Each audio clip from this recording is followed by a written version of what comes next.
Harp on Sports, the Bar, podcast, media, audio, and radio network. What do we have in store for you on this edition of the program? A little FSU faux pas as their board of regents and members of their board just in general overestimating their value on the open market.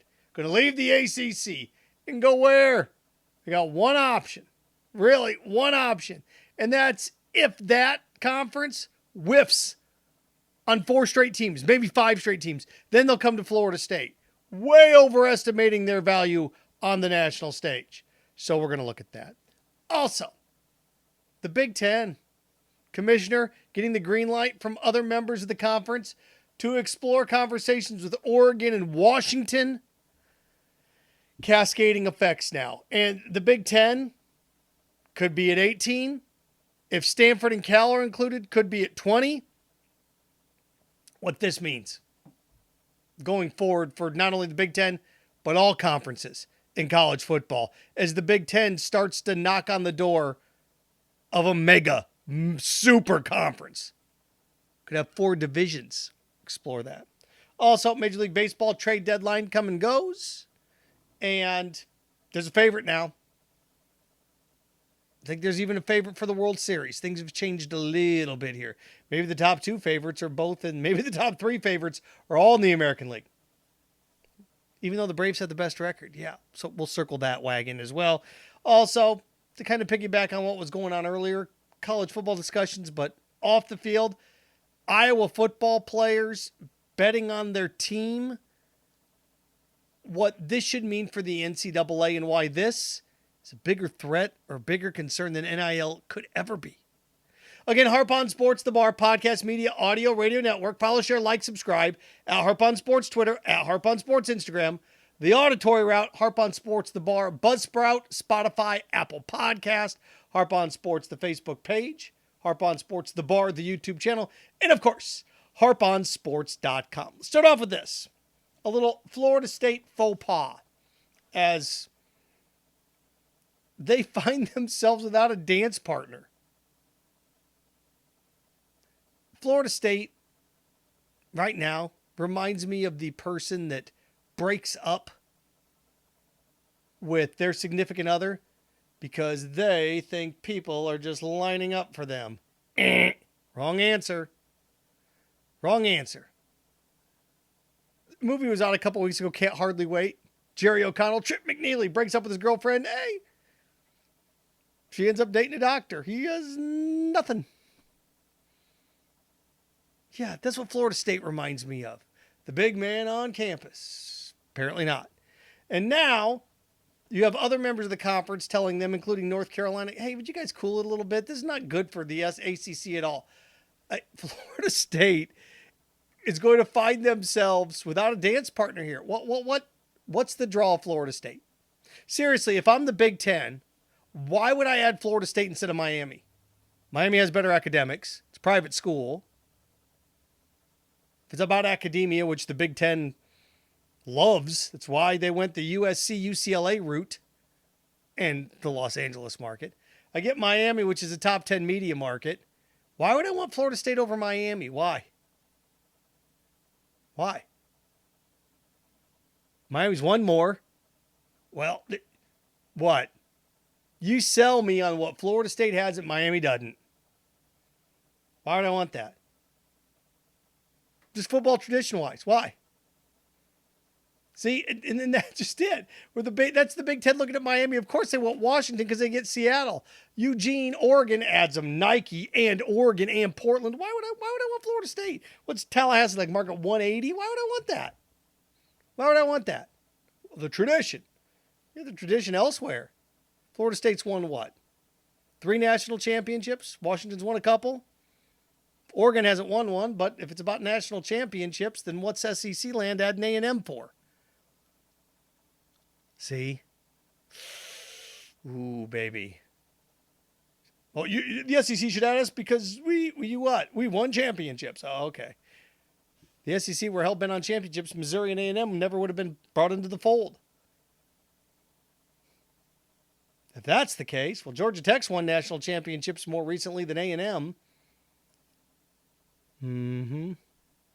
So look, gang, I hate to tell it to you, Florida State fans, but you're just a pilgrim in an unholy land. You don't fit anywhere. Maybe the Big 12. Maybe. And I went through this and looked.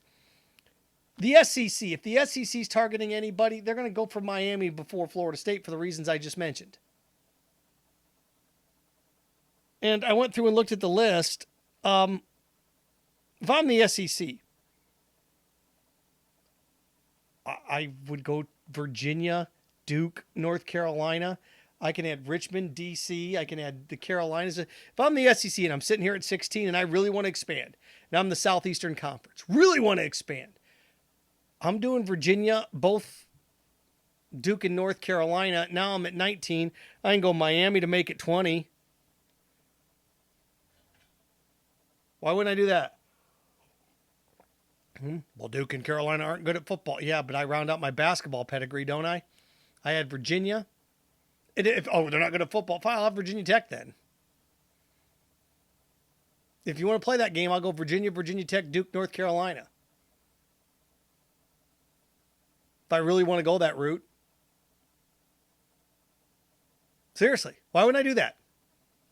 Florida State looking around. And Florida State shot, and I wanted to make sure this Florida State shot is this. Florida State's best shot to get out of the ACC is the Big Ten to nab Oregon and Washington. Because if the Big Ten adds Oregon and Washington, then the Big 12, if you're Arizona and Arizona State, you got to leave. Utah, you have to leave. If the Big Ten pries Oregon and Washington away, then, again, if I'm Arizona State, I'm like, all right, we're going to go join the Big 12 now. At least we have a chance here. We can't compete. Let's go.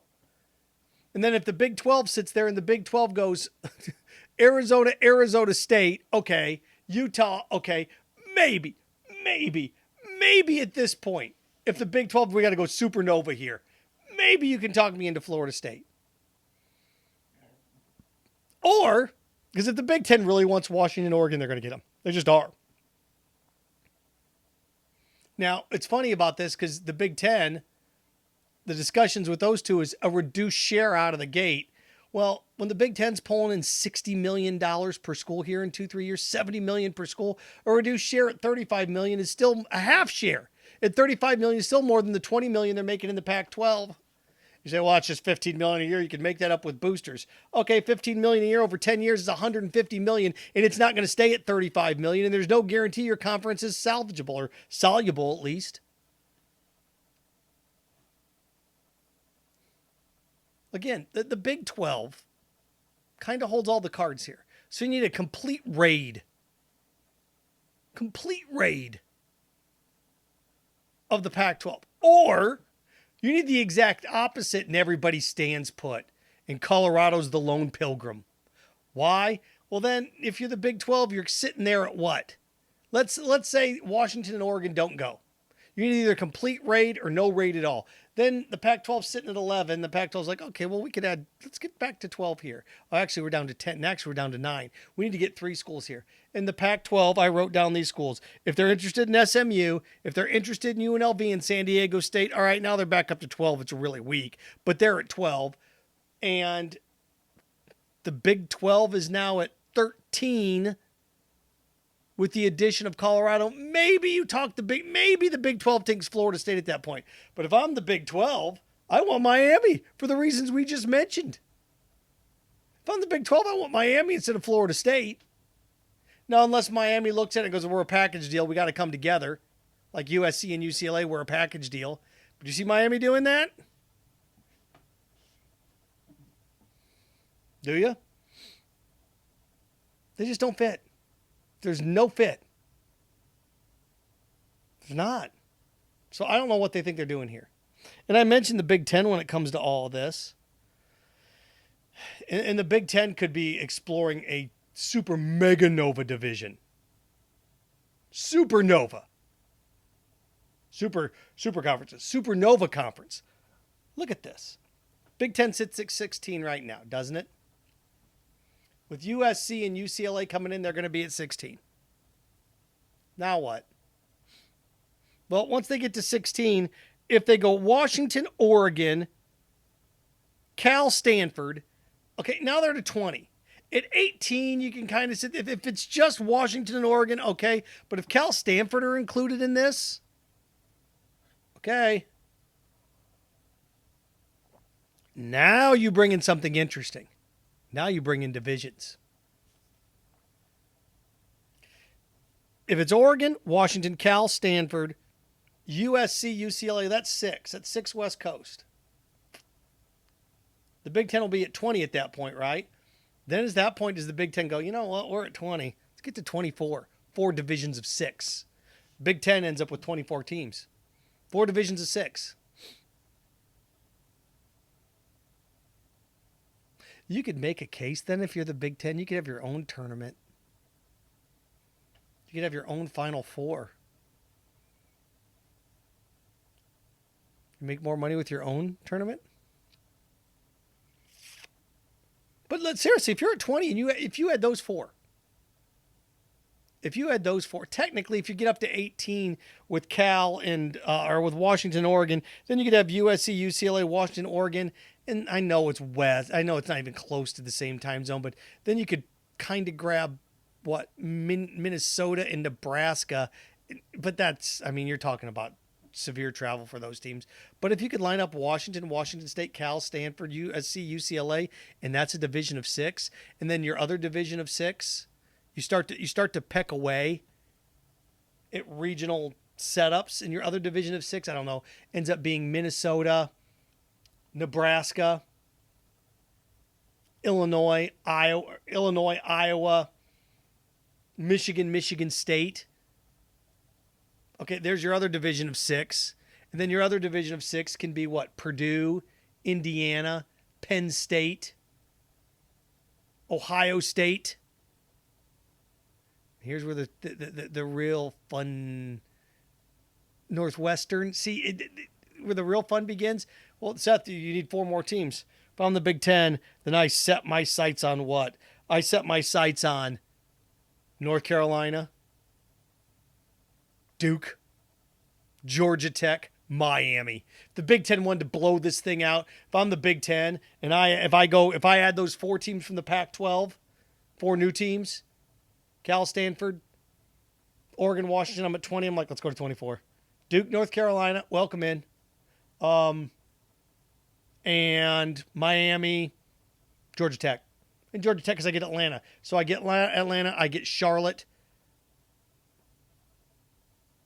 Raleigh, Miami, Washington, San Francisco, Oregon with Portland and Nike. 6 divisions, or 4 divisions of 6. That way that Pac-12 is their own 6-team setup out there. Then you get into the Plains, Western Midwest, and then you can get, like, if you want to, you can curve that. You know, the geographic, it doesn't matter. You can set it up, and then you could have like your southernish Indiana, Purdue, Duke, North Carolina, Miami, Georgia Tech.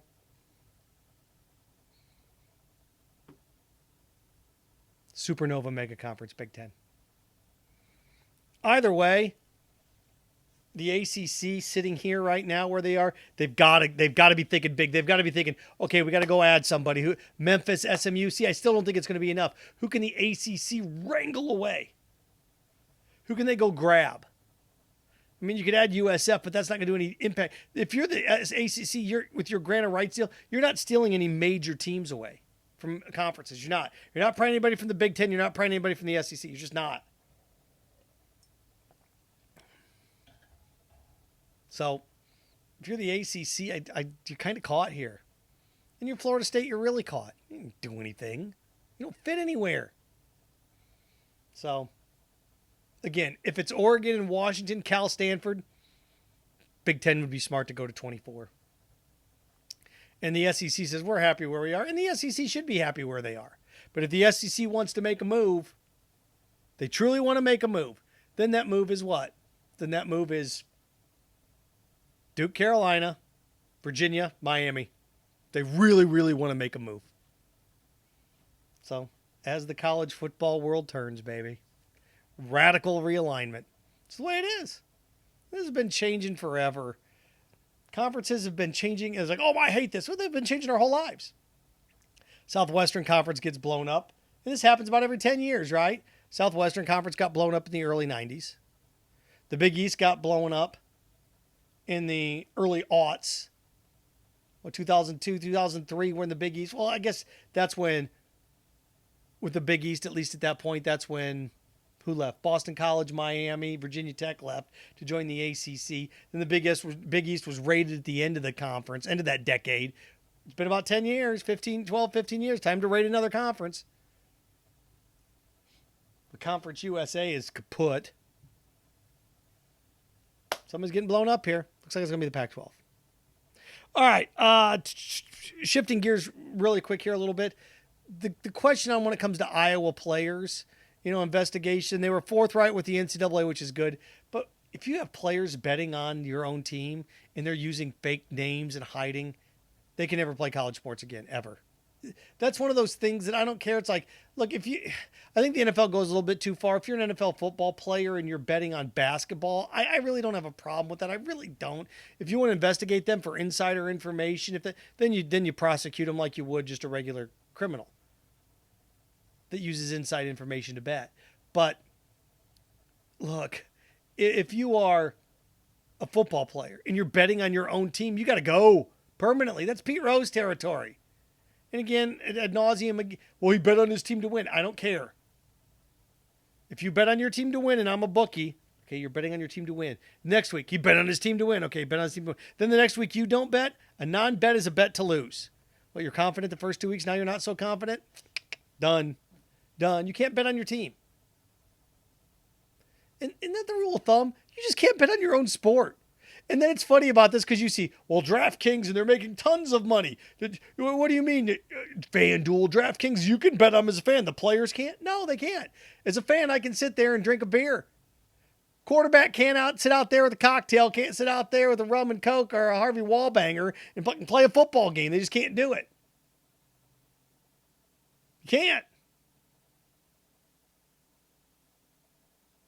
As a football player, there's certain things you can do, certain things you can't do. Certain things I can do as a fan that you can't. I can drop an F-bomb on the ref from the stands. Probably not going to like it. Probably shouldn't do it. Not a good thing. If you're a quarterback and you drop an F-bomb on a referee, you're done. There's certain things that the fans can do that the players can't. Well, the fans can bet on the games we can't. No, you can't. You just can't do it. So, arrivederci. You get caught gambling on your team, you're done. Banned for life. College football, done. Over. Done. That's why I have no sympathy for the Pete Rose people. Pete Rose should be in the Hall of Fame. No, he shouldn't. Goodbye. You can't gamble on your own team. But he bets to win. Yeah, the minute you don't bet, it's a bet to lose. So, arrivederci, Iowa football players. Want to wrap with this really quick. Major League Baseball trade deadline. Look, the Rangers smell it for the first time in a decade. Have a chance to go to the postseason and be a legitimate threat. They had Max Scherzer. Does that make them the favorite in that division?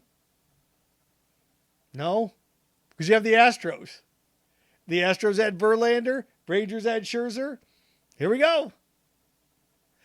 I do think that there's a little bit better pitching with Eovaldi getting hurt. I think the Astros have a little bit better pitching. Astros have a little bit better pedigree. Astros have had success in the postseason. I think the Astros are your American League favorite. The Rangers are right there. They went out and got aces.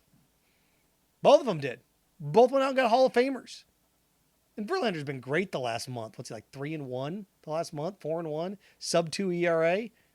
Scherzer's got 11 wins now.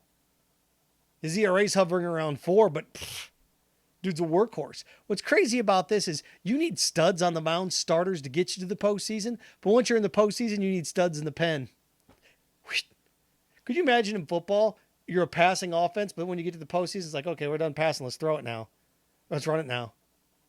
Baseball is the sport that changes the most from the regular season to the postseason. Changes the most.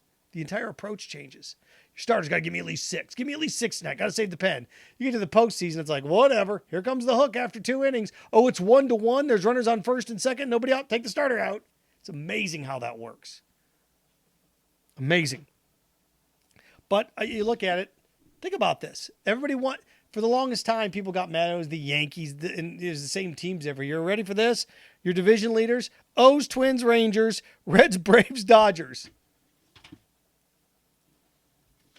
I mean, the Braves and the Dodgers we expect, but the O's, the Twins, the Rangers, and the Reds? Again, I think the Astros are your favorite in the American League. I think the Rangers are just right behind them. And the way the Orioles have been fantastic. The team that was the best team in the first half, I think the Rays are fourth now in that pecking order. I do. I think I go Astros, Rangers, Orioles, Rays. It's amazing. In the National League, it's the Braves and the Dodgers and everybody else. It's amazing how quickly, that's just in a month things have changed. But the Rays didn't go get an ace. The Rangers, the Astros did. Matters now. In the postseason, we'll see. Glass now can get 100% healthy. Yeah, they can do some damage, but again, Astros just better pitching. So if you had to pick right now, I'd say if Kershaw were healthy, but he's not, Braves, Astros, if I had to pick right now. Harp on Sports, The Bar, podcast media, audio, radio network. Follow, share, like, subscribe at Harp on Sports Twitter, at Harp on Sports Instagram, Auditory Route, Buzzsprout, Spotify, Apple Podcast, Harp on Sports, The Bar, your platform there. Again, Harp on Sports, Facebook page, Harp on Sports, The Bar, YouTube channel, and of course, harponsports.com. Remember, stay clean, stay focused, stay strong. Frankenstein. Have fun with your friends.